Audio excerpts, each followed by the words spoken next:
बाबा साहब आप बोले, आपकी बात करो, आप बोलो प्लीज प्रियंका।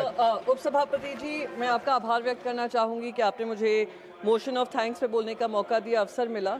सर, उनके अभिभाषण में, राष्ट्रपति के अभिभाषण में पैराग्राफ 46 में उन्होंने कहा, amid the complex global circumstances prevailing at present.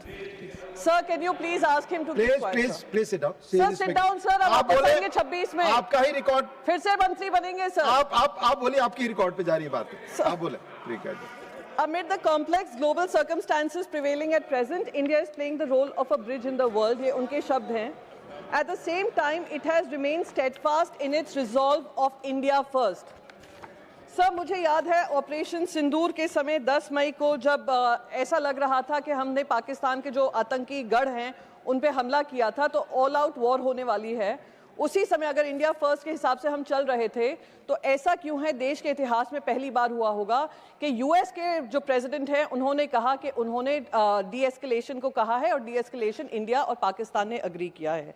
और इन्होंने एक बार नहीं कहा, 50 बार कहा है कि डी एस्केलेशन उनने किया और इंडिया पाकिस्तान का पीस का समझौता उन्होंने किया। वैसे ही लगातार इंडिया यूएस डील के बारे में हमें वहाँ से बार बार खबर मिल रही है, जहाँ पे कहा जा रहा है कि यूएस प्रेसिडेंट ने बताया है हमें कि हमारी क्या डील होने जा रही है, जहां पे उन्होंने कहा, और इंडिया फर्स्ट के इसलिए मैं बोल रही हूं क्योंकि उन्होंने कहा है कि रशिया से हमने अग्री किया है कि हम रशिया से तेल नहीं खरीदेंगे। कुछ दिन पहले बजट के सवेरे उन्होंने कहा था, ये भी अग्री किया है इंडिया ने कि ईरान से तेल नहीं खरीदेंगे। और जब बजट पेश हुआ तो जो चाबहार पोर्ट के बारे में बजट एलोकेशन होता था, इस बार बजट एलोकेशन नहीं हुआ है, बल्कि एक न्यूज़ रिपोर्ट ये बताती है कि हमने अपने हाथ पल्ला झाड़ दिया है चाबहार पोर्ट से। क्या ये इंडिया फर्स्ट हमारी स्ट्रैटेजी है? मैं ये पूछना चाहती हूँ इस माध्यम से, होपफुली ऑनरेबल प्राइम मिनिस्टर इसका जवाब देंगे।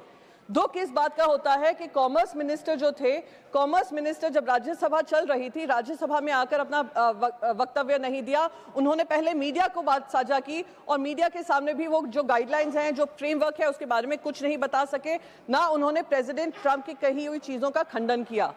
फिर नेक्स्ट डे आकर उन्होंने बात की है। आज वॉशिंगटन में हमारे फॉरेन मिनिस्टर हैं, फॉरेन मिनिस्टर ये कह रहे हैं कि अभी तक कोई भी उनको पता नहीं है कि क्या गाइडलाइंस हैं, क्या फ्रेमवर्क है, ये सब कॉमर्स मिनिस्टर हैंडल करेंगे। यानी हमारे देश के फॉरेन मिनिस्टर भी वॉशिंगटन में बैठे हैं, पर उनको ये नहीं पता है कि क्या यूएस इंडिया ट्रेड डील हुई है, जिसकी वाह भाई वाह ये लोग हर स्पीच में लूटे जा रहे हैं।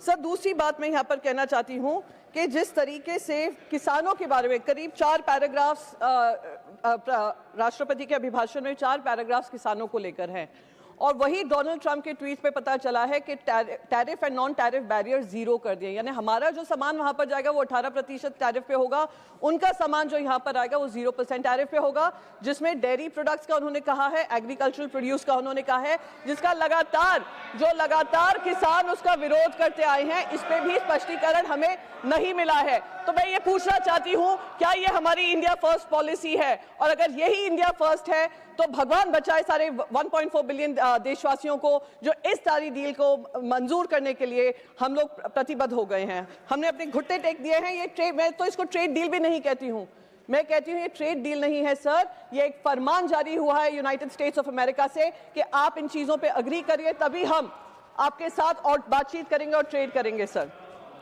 दूसरी बात उन्होंने बाबा साहेब अम्बेडकर जी के बारे में, सोशल जस्टिस के बारे में कही। बिल्कुल स्वागत करती हूं कि सोशल जस्टिस के बारे में बात होनी चाहिए। उन्होंने नेशनल एजुकेशन पॉलिसी की भी बात की, पर अगर वो इकोनॉमिक सर्वे देखती तो इकोनॉमिक सर्वे में कहा है every 1 international student coming to India 28 Indian students have left the country. Sir, इससे जो हमारा ब्रेन ड्रेन होता है, is costing the country about 3.4 billion US dollar. बस एक लास्ट चीज कहकर खत्म करूंगी, और इसी से मैं ये सोचती हूँ कि हमारे इनकमिंग बच्चे जो इंटरनेशनल स्टूडेंट्स हैं क्यों नहीं आते हैं, और हमारी जो कैंपसेस हैं, कैंपसेस में ध्रुवीकरण करने के लिए जो यूजीसी गाइडलाइंस लाया गया था, सोशल जस्टिस की आड़ में राजनीति चल रही थी, केंद्र सरकार उस पर चुप्पी बांधे रही। और मैं माननीय सुप्रीम कोर्ट का धन्यवाद करूंगी कि उन्होंने जो गाइडलाइंस जहां पे आप ध्रुवीकरण कर रहे थे, कास्ट के अनुसार कर रहे थे, उसको खत्म करने का काम किया है। और अगर सरकार में अभी थोड़ी भी लाज बची होगी तो उस यूजीसी गाइडलाइंस को बाकायदा विड्रॉ कर एक न्यू गाइडलाइंस कैंपसेस पे लागू करेंगे। सर, इसी शब्दों के साथ मैं अपनी बात खत्म करती हूँ। Thank you so much.